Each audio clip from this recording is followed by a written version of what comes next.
Peter Kavanagh, and I want to talk a little bit about the coronavirus and lockdowns, at least from a British perspective, and I want to talk to pastors and church leaders.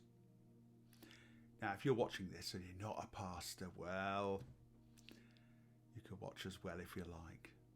But can I just talk to some wonderful people, pastors, local pastors, who week in, week out minister and manage and care and take the flak for all that goes on in a local church.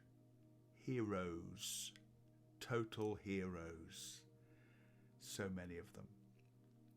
And there's a real pressure on pastors during lockdowns. And as I record this, it could all change tomorrow, but as I record this, we're in lockdown 3 in the UK, with so many having the virus. And pastors don't know what to do. Should they open up? Sometimes the government has allowed the church to open up, but it feels that maybe it shouldn't. Or the pastor feels that maybe the church shouldn't open up. And some leaders get criticised by those in the church that perhaps have, in inverted commas, more faith than them. Right? And that they're full of fear and stuff like this. Well, I want to encourage you with a little bit of the Old Testament that you might never have heard of before. If you've done a Bible reading plan, a few times I've done one of those, and eventually you get to the book of Leviticus. You've had all the excitement of Abraham and Noah and Moses, Joshua, and then you find yourself at some point in the book of Leviticus. The book of Leviticus is not that many people's favourite book. It's Leviticus chapter 13 I want to talk about with you for 5 minutes. And really picking up from verses 3 and 4 and just a few verses at the very beginning of Leviticus 13.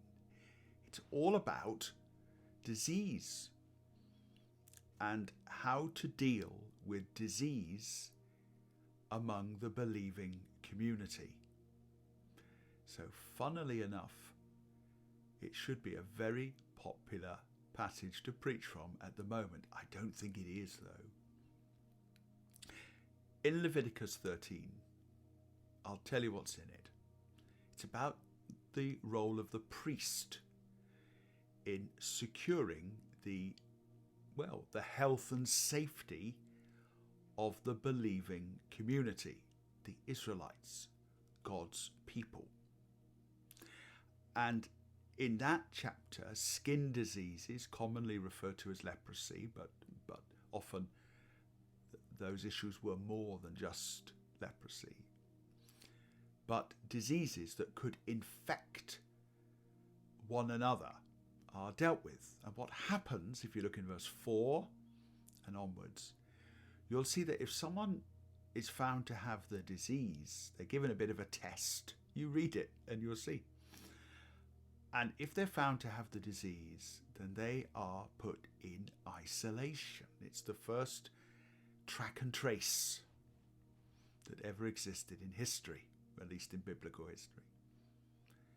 And the priest is told to isolate those people, to keep them apart, not to punish them, but so that disease did not spread among them. It's in the Bible. You read it. Now here's an interesting thing. Well, why didn't the priest put his faith in God? Or at least, maybe we'll go stronger. Why didn't God tell the priest to put his faith in God? Moses is the writer, the Spirit is the inspirer. Why does the Spirit tell the priest to separate the people if they're ill? Why doesn't he tell them to pray that they will be cured? Now, of course, when people are ill, There's plenty of verses in the Old and the New Testament to suggest that we should pray for one another. But it's clear from Leviticus, and in fact from many parts of the Bible, that while it is biblical to pray for healing, a belief in automatic divine immunity or protection was not the experience of the people of God either in the Old Testament or the New. So even in the New Testament, when Jesus has come, when the Spirit has come, when the cross has happened and the new covenant is among us, if you have a look through the New Testament, you'll find plenty of Christians who are still ill. Paul himself and various characters and colleagues of his that he writes about that are ill. He had to leave some of them behind. Epaphroditus nearly died. Timothy's told to take medicine because of his frequent illnesses. Paul is so ill, he finds himself in Galatia where they have to look after him. Anyway, look it up. So the people of God are not immune from illness in the Bible. Now, they might be in certain people's theologies, but I like to get my theology from the Bible, don't you? Now, what about where God had said to the Israelites over in Exodus that when he, delivered them and took them out of Egypt, that he would not lay upon them the diseases that he'd placed upon the Egyptians? I've heard this quoted a few times during the pandemic. Well, that cannot be a universal truth. God is saying there that he won't punish them in the same way that he punished the Egyptians. But that's not to say that the diseases we find in Leviticus 13 are God's punishment. They are just the result of a fallen world. So the promise of God to not lay upon the people of God, if they obey him, of course, that he wouldn't put upon them the diseases he put upon the Egyptians, is to do with divine judgment. It doesn't seem to be, to me at least, to be a promise of divine immunity from all illness at all times. So, where we find ourselves today is very similar to where the priest was at in the book of Leviticus. The priest, because he cared about the people of God, and because God cared about the people of God, was instructed to temporarily, and you'll see it as you read it, it was 7 days at a time. Then if there was no better, another 7 days. Classic track and trace. And he was told to separate them, not because he didn't believe in prayer, or he didn't believe in the Holy Spirit, or because he didn't have enough faith, or because he was afraid, but simply because it was just natural and normal part of nature that disease could spread, and he had a job to do to ensure that they were taken care of. I've mentioned this before, but another line from the Old Testament that gets quoted quite a lot would be, some of the promises found in Psalm 91, that no plague would come near our tent and those sorts of things. And again, while these are encouraging, and God may speak these things into our lives at different times, I believe in all of that. But yet, what we find is, in the New Testament, it's Psalm 91 that is used by the devil to tempt Jesus to behave recklessly and put God to the test. So whatever we do, we must not put God to the test, and we must not behave recklessly. So let me encourage you.